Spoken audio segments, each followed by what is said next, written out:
tout le monde, bienvenue la famille sur notre chaîne Buzz Info TV.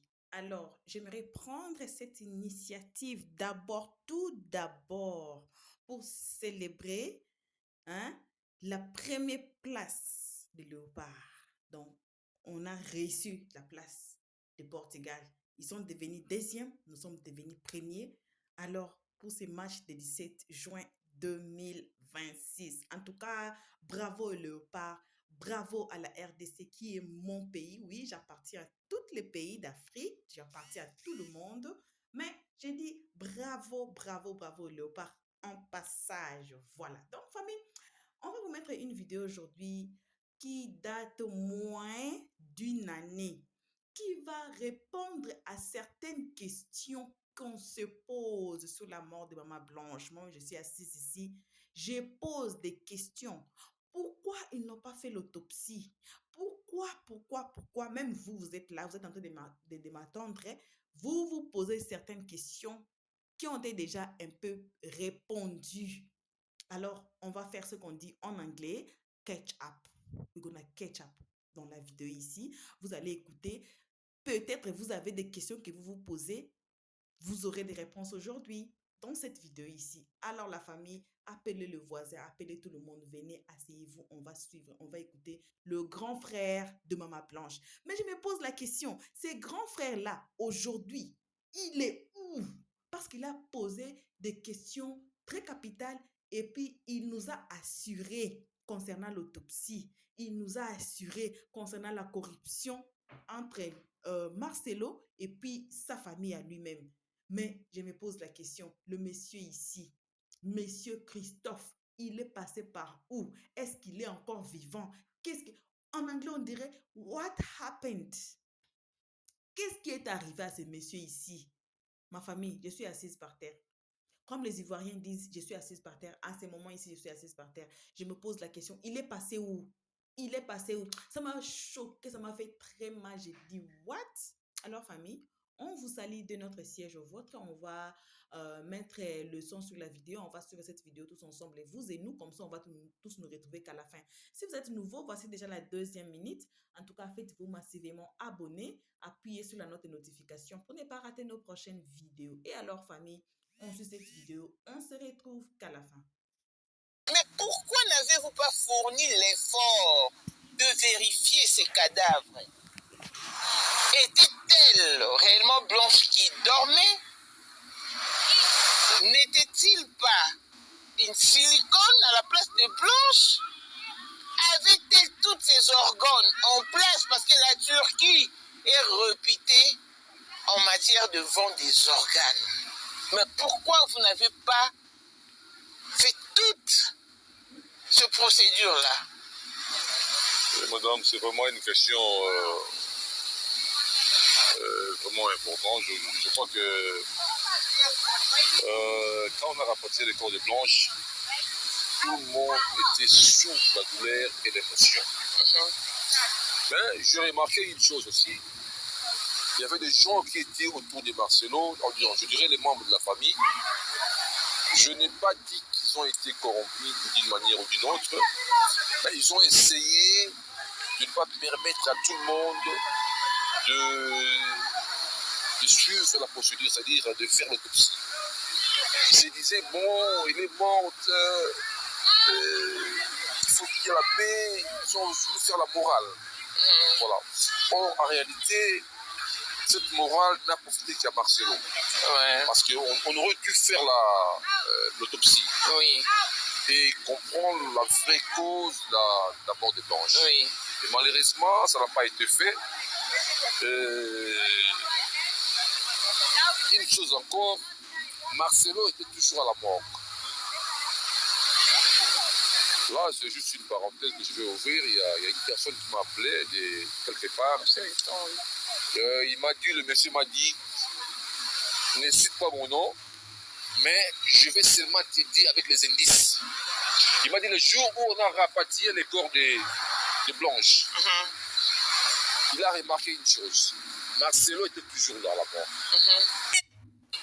Non seulement Blanche a été assassinée à l'hôtel, mais Blanche, on a aussi vendu les organes de Blanche. après avoir l'assassiné. Ça, c'est un dossier vraiment que j'aimerais que la communauté s'élève. Donc Blanche est partie sans ses organes. Tous ses organes étaient restés en Turquie. Voilà. Donc nous exigeons une enquête judiciaire indépendante pour voir clair dans ces dossiers. J'interpelle également les gouvernements, j'interpelle également les présidents de la République, son Excellence, de s'impliquer dans ces dossiers. Ça devient un dossier très sensible. Aujourd'hui, c'est Blanche qui est partie. Demain, ça sera une autre personne, ainsi de suite. Nous demandons une justice vraie et une enquête indépendante pour ces dossiers. Voilà, donc, j'aimerais qu'on ait une lumière sur ces dossiers. Après avoir perçu les 150 000 $ de sa famille paternelle, Voilà. Blanche ne vous a-t-elle pas donné le détail de comment est-ce qu'elle a utilisé son argent? Mais, madame, Blanche, elle a remis les 100 000 $ à Marcelo, à M. Marcelo. Vous comprenez? Il dit à M. Marcelo, prends ces 100 000 $, ça c'est l'argent que Blanche a remis en espèces comme ça, après la vente de la parcelle. De Maître Kandolo. De Maître de Papa Kandolo, paix à son âme. Donc, Blanche a remis en espèces comme ça 100 000 $. Et d'abord, je profite même que nous puissions récupérer d'abord les 100 000 $. Même si nous allons négocier avec Marcelo, qu'il mette d'abord cet argent sur la table. Il dit non, voilà l'argent de votre fille, votre défunte fille, je vous remets ça d'abord. Mais puisqu'on nous a dit qu'avec ces 100 000 $, c'est ce qu'ils ont utilisé pour acheter les terrains d'église à Compassion. Mais si tel est le cas, qu'ils nous remettent l'argent, et l'église en question, qui en profite? C'est Marcelo et sa nouvelle femme. Voilà. Donc, si c'est le cas, donc ils nous remettent l'argent, les 100 000 $, qu'ils nous remettent ça. On a besoin de ça. Encore un petit point important. Est-ce que la parcelle que Blanche a offerte à votre maman, elle l'a achetée par l'argent qu'elle a perçu de son héritage ou avec l'argent du pasteur Marcelo? Parce que j'ai entendu quelqu'un dire que la maman de Blanche habite dans l'une des parcelles de pasteur Marcelo. Donc ça sous-entend déjà quelque chose. Non, déjà que vous n'avez pas les documents, le livret parcellaire. Non, je vais rectifier une chose. Ce n'est pas l'une des parcelles de Marcelo, c'est l'une des parcelles que Blanche et Marcelo ont acheté. Ils ont acheté ensemble parce qu'ils sont au travail. Vous savez, les gens ont tendance à minimiser. C'est comme si tout ce qu'ils ont eu, c'est Marcelo. Non. Je vous dis, tous les achats qu'ils ont faits, les achats parcellaires, je veux dire, c'est Blanche qui les faisait. C'est Blanche qui les faisait. Je sais que tu es une grande dame dans ce domaine de la presse, madame. Tu peux investiguer. Vous allez voir que même au niveau du cadastre, c'est Blanche qui a signé. Qui signait. Tous les documents, c'est Blanche qui signe. Donc, ce n'est pas que non, Marcelo et Aïs, ils sont là, seuls, non. Ils ont travaillé ensemble pour avoir ça. Voilà.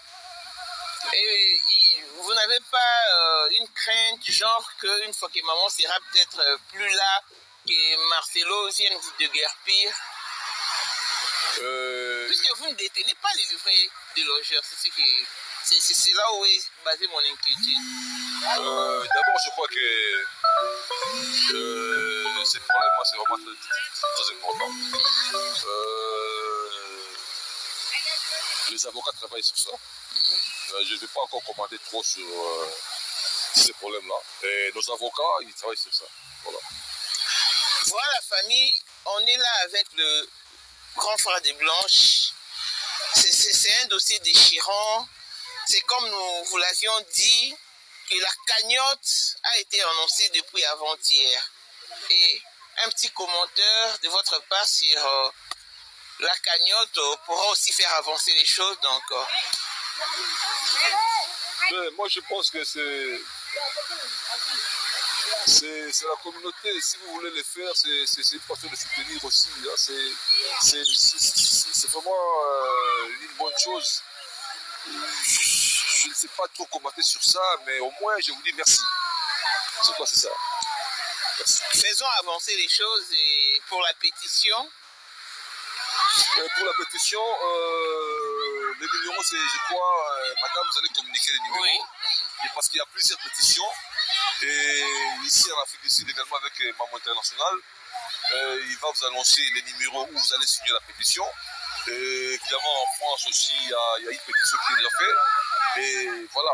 Donc, vraiment, venez nous soutenir, signer la pétition. Nous devons arriver, nous devons voir clair sur ce dossier.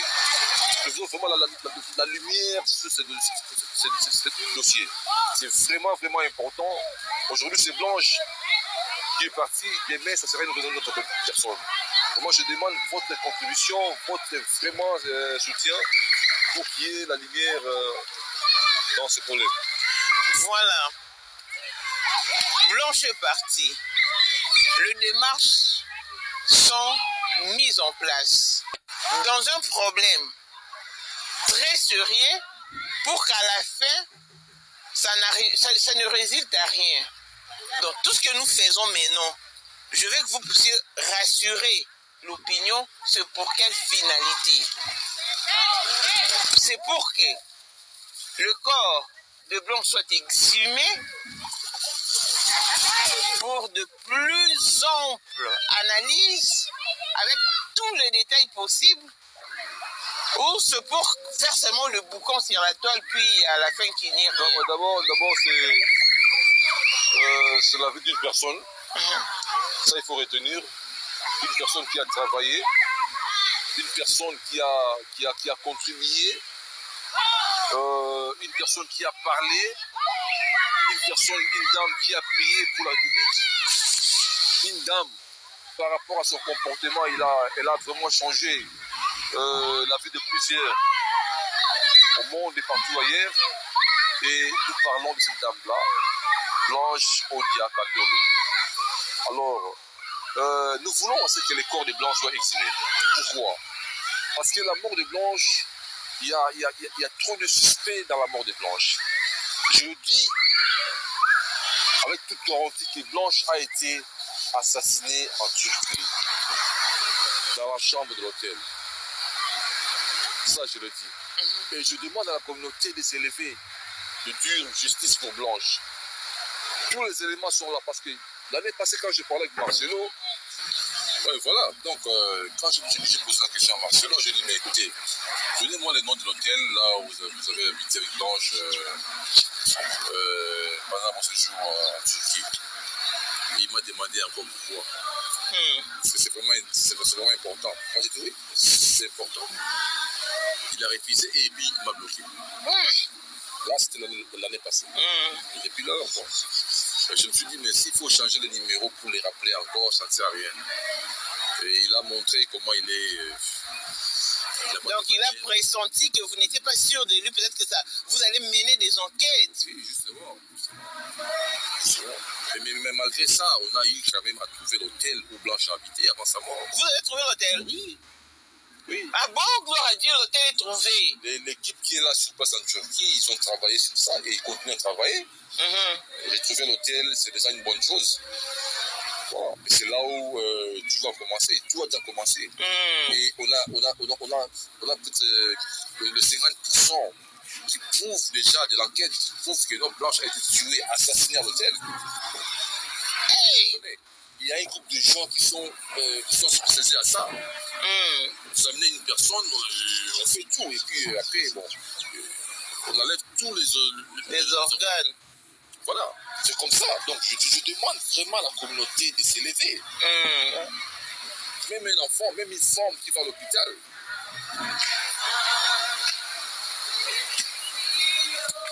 Je crois que vraiment, je demande votre soutien à ce problème. Je vous demande de vous lever. Même à la naissance d'un enfant, si elle arrive qu'il a une mère, elle laisse son enfant, mais il y a toujours des gens de bonne volonté qui peuvent dire non, je vais adopter l'enfant. Voilà. Donc moi, je vous demanderai vraiment d'adopter Blanche, de prendre ces problèmes à cœur. qu'il y ait tout au justice pour Blanche au Diakandolo. C'est ce que moi je vous demande. Yeah. Adoptez Blanche dans vos cœurs. Yeah. Prenez ces problèmes dans vos cœurs. Blanche n'a pas été tuée, n'a pas été morte comme on vous fait croire dans les réseaux. Ils ont créé cette histoire-là des BBL, des BBL, je ne sais pas, pour distraire les gens. Mais la vraie cause, la vraie réalité est que Blanche a été assassinée à l'hôtel. Et c'est Marcelo qui est l'acteur de tous ces problèmes-là. Je le dis sans crainte. Marcelo le sait bien. Vous allez comprendre une chose. Blanche est partie le samedi. Marcelo a suivi sa famille le dimanche. Le dimanche, mardi, lundi, mardi, on nous apprend, on nous annonce que Blanche est morte. Et le mercredi, le corps est arrivé. Et quand on pose la question à Marcelo, c'est quoi au juste et comment tu as fait pour rapatrier les corps aussitôt? Comme c'est un empirier, c'est un arrogant. Il dit, mais c'est question d'argent. Ah bon? Marcelo, tu as quel argent? Oui, c'est vrai, tu peux avoir un peu de moyens, c'est pour toi. Mais on a vu même les corps de beaucoup de militaires. Pour que les corps soient rapatriés, il y a des formalités à faire. Ça prend maximum une semaine, 6 jours. Oui. Mais comment l'espace de 2 jours seulement? Même pas 2 jours. Est-ce qu'elle a été embaumée? C'est ça le problème. Madame, je vous dis qu'il y a, dans ces dossiers, il y a trop de problèmes. Et quand j'essaie d'analyser, quand j'essaie de comprendre certaines choses aujourd'hui, j'ai compris qu'il y a des gens, non seulement sous l'émotion, mais c'est comme s'il y avait une sorte de manipulation. C'est-à-dire, il y avait des gens qui empêchaient les autres à parler. Vous comprenez? C'est comme s'ils ont endormi vos esprits. Voilà, ils ont étouffé les gens à parler. Mais là où moi j'étais, j'appelais toujours, je dis, mais écoutez, faites ça, faites ça. Donc, c'est vraiment écœurant, quelqu'un qui décède. Parce que le mardi, là, c'était les 11. Oui, et puis il y a une chose qu'il faut retenir. Parce que dans les certificats, c'est bien écrit les 11 juin 2024 à 23h45. Si vous regardez dans la pierre tombale, il y a toujours une différence de dates. Des dates. Oui, regardez bien. Parce que Marcelo, quand on a posé la question à Marcelo, il a parlé que Blanche est morte, c'était le 11. Et sous la pierre tombale, c'est écrit le 12. Même des dates. Pourquoi cette contradiction? Pourquoi? Donc ça saute à l'œil nu que cette mort n'est pas claire et que Dieu suscite tout ce monde pour que nous parvenons à une résolution, pour qu'on fasse l'âme de Blanche repose en paix. Christophe, vous aviez dit que vous allez faire... Ouais, je crois, je veux dire une chose.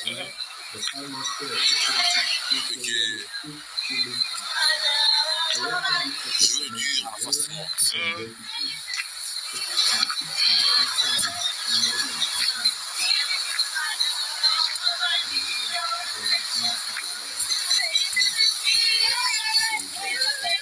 Énorme dans ces dossiers pour que nous parvenons au résultat escompté.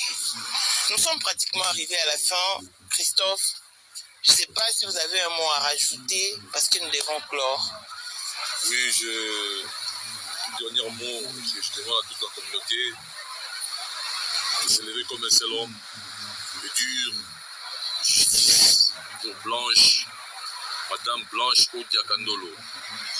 Signer des pétitions chez Maman International, signer des pétitions chez LK International, signer des pétitions par... Non, pour la pétition, on ne va signer qu'une seule pétition. Voilà. Donc, celle qui a été initiée par la Togolaise, là, la prophétesse. Parce que quand Dieu vous donne une vision, il sait comment aussi vous orienter. Il n'y a pas de problème. Donc, on doit signer une pétition. C'est celle qui va contenir beaucoup de signatures. Voilà, c'est ça. Il faut aussi donner les numéros. Oui, on va mettre ça. C'est les numéros que vous m'avez envoyés. Ouais. Oui, c'est ce qu'on va afficher. Ça, ouais. Et pour la cagnotte? Ouais, c'est un peu ça. Et pour le reste, moi je crois que Mamou elle est mieux placée pour vous dire ça. Elle va essayer de vous expliquer comment les choses se passent. Mais déjà, je vous dis que les enquêtes continuent en Turquie et les enquêtes prouvent déjà à 50% que Blanche a été assassinée.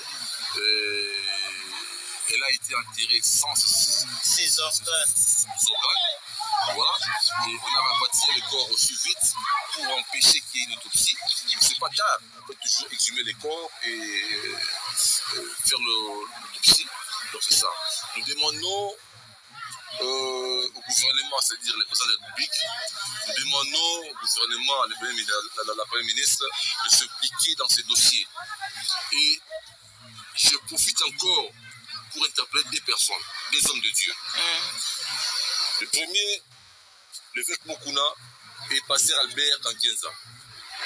Je vous demande une chose, vous êtes des pères, allez voir Marcelo. Dites à Marcelo, la maman de Blanche, elle est vivante. Elle a besoin de l'argent que sa fille a fait d'abord émis à Marcelo, les 100 000 $. On en a besoin. Le reste, on verra après. Marcelo cherche à négocier avec la famille dans les coulisses. C'est ce qu'on n'a pas souligné parce qu'après que nous ayons sorti le Voice, Marcelo a cherché des négociations avec la famille. Oui. Et ça aussi, la communauté vous interpelle. Oui.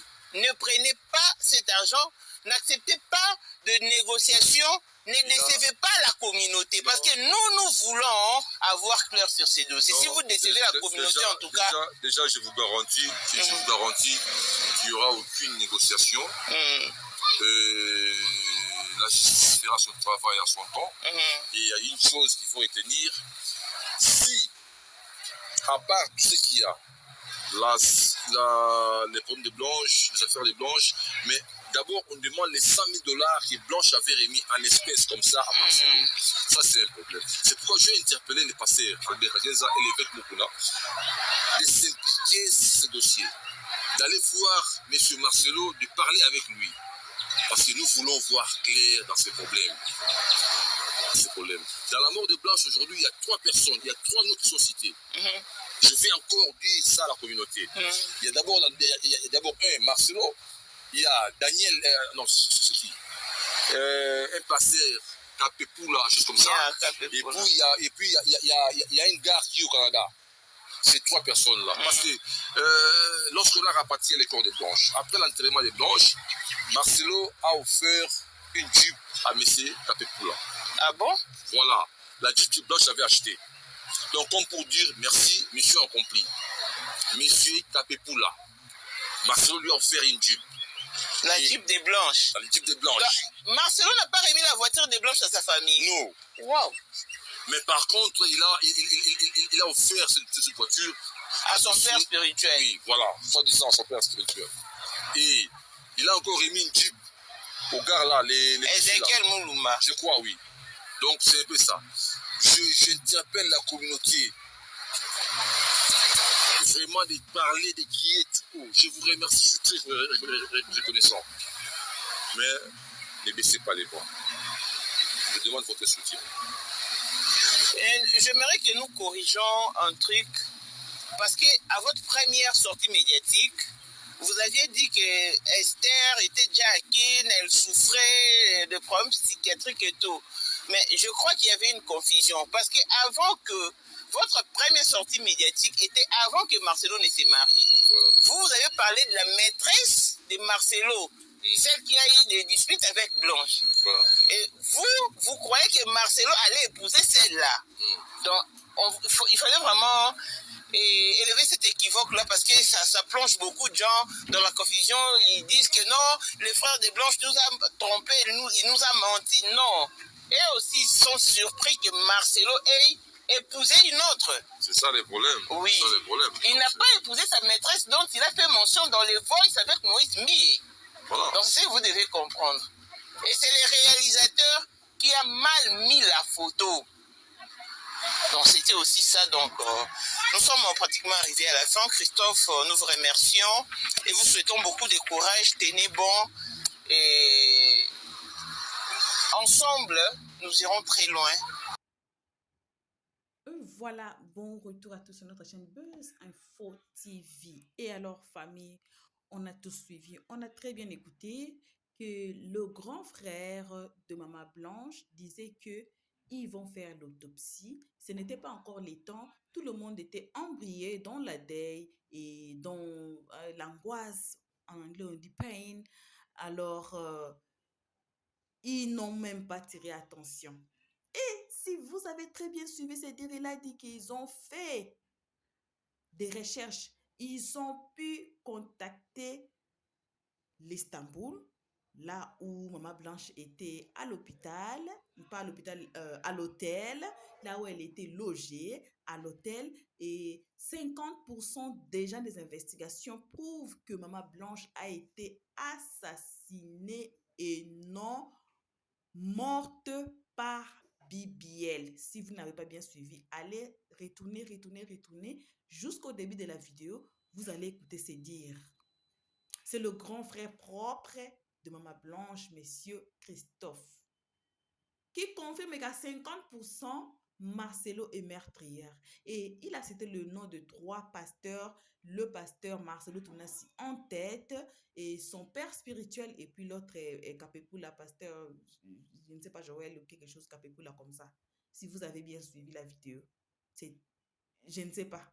Je me demande, toutes les investigations là, c'est passé où? Qu'est-ce qui s'est passé? Moi, je me suis assise ici, je me pose des questions. Qu'est-ce qui s'est passé? Pourquoi jusqu'au jour d'aujourd'hui, ils ne font pas cette autopsie qu'ils ont dit que... Bon, je ne sais pas de mélanger toute la famille, je m'adresse à lui-même, Monsieur Christophe. Qu'est-ce qui s'est passé à cette demande d'autopsie qui devait être faite à Maman Blanche? Qu'est-ce qui s'est passé à toutes ces investigations, des investigations qui ont été faites, qui ont prouvé que c'est Marcelo qui a liquidé sa femme, qui a assassiné sa femme. D'autres disent que non, elle a été sacrifiée. Et vous avez suivi, et les hommes, Seigneur, vous avez suivi que Marcelo avait déjà ce qu'on appelle en Lingala des Nzonzing. Mais son cœur était sur Esther, la femme dont il parlait dans la vidéo. Si vous avez bien suivi, c'était une autre femme, ce n'était pas Esther. Mais moi, je peux dire que oui, Esther existait déjà. À ce moment-là, ce n'était pas Esther, mais Esther était là déjà. Parce que vous ne pouvez pas perdre votre femme durant 3 mois de deuil et puis vous vous annoncez que vous allez vous marier. Cela veut dire que la personne existait déjà avant que votre femme décède. Donc, la personne était déjà, comment on les appelle, donc c'était parmi des pointeurs de Marcelo, hein, on dit quoi encore? Stand-by. Voilà. C'était parmi des stand-by de Marcelo Tounassi, Esther. Et puis Esther était la number one parmi les stand-by de Marcelo Tounassi. Ça a montré jusqu'au mariage. Je me pose aussi la question des gens qui disaient que Esther était enceinte pendant son mariage. Je me demande qu'est-ce qui est arrivé. Est-ce qu'elle a donné naissance? Qu'est-ce qui s'est passé à la grossesse d'Esther? Je me pose des questions aussi parce que c'était sorti dans les réseaux sociaux que non, Esther était grosse déjà. Et voici, voilà. Mais pendant qu'on voit des vidéos et on la voit à l'église sans que la grossesse avance. À ce moment ici, elle devait être déjà, la grossesse devait déjà être hein, pointé devant, on devait déjà voir qu'est-ce qui est arrivé. Je me pose aussi des questions sur ça. Mais mes questions que je me pose capitalement à Monsieur Christophe, what happened? What happened? Tout cela. Parce que ce n'est pas seulement certains membres de la famille qui veulent savoir la vérité, ce n'est pas seulement les réseaux sociaux qui veulent savoir la vérité, c'est le monde entier, c'est l'Afrique, c'est le monde entier, parce que cette histoire a touché le monde entier. Le monde entier s'est posé des questions. Les lives se sont faits jusqu'au jour d'aujourd'hui. Je vois que ça commence à diminuer, à diminuer. Aussi longtemps on s'approche vers les temps, ça diminue de jour au jour. Les lives diminuent. Il y a presque personne qui parle de cette femme encore dans les réseaux sociaux. Ils sont passés à autre chose. Ils sont passés à autre chose. Je suis assise ici. Mais je dis toujours, la justice des dieux, il y en a. Même si on échappe à la justice des hommes, la justice des dieux, il y en a. Et on espère que tôt ou tard, ou quelque part à la longue, la justice va se faire. Parce que ça, la vidéo ici, c'est posté dans les réseaux sociaux. C'est pas caché. C'est pas caché. Et il n'a pas mâché ses mots disant, il a dit lui-même, je ne mâche pas mes mots. Selon les investigations, Maman Blanche a été assassinée. Alors, qu'on vous dise comment, qu'on pose des questions comment. Voilà la famille.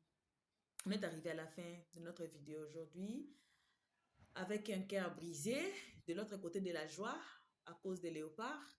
Voilà. Donc, je dis que merci à tout le monde qui ont suivi cette vidéo jusqu'ici. En tout cas, merci à vous. Si vous êtes nouveau, abonnez-vous et allez sur notre playlist. Je recommande toujours les histoires incroyables. Par exemple, la récente histoire qu'on a postée ici concernant cette femme de l'Afrique du Sud ici, qui s'est transformée à une vieille femme de 83 ans après avoir passé une nuit avec un riche, en vouloir tout avoir. Voilà, elle a perdu sa vie comme ça parce qu'elle est devenue trop vieille par rapport à son âge. Elle avait ses 32 ans, 33 ans. Elle est devenue, c'est comme si quelqu'un qui a 83 ans, donc 10 ans d'avance de sa vie. Elle apparaît comme si elle a 83 ans, pas 10 ans même, 50 ans.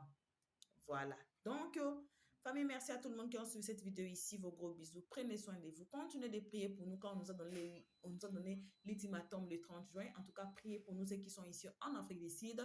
Vos gros bisous.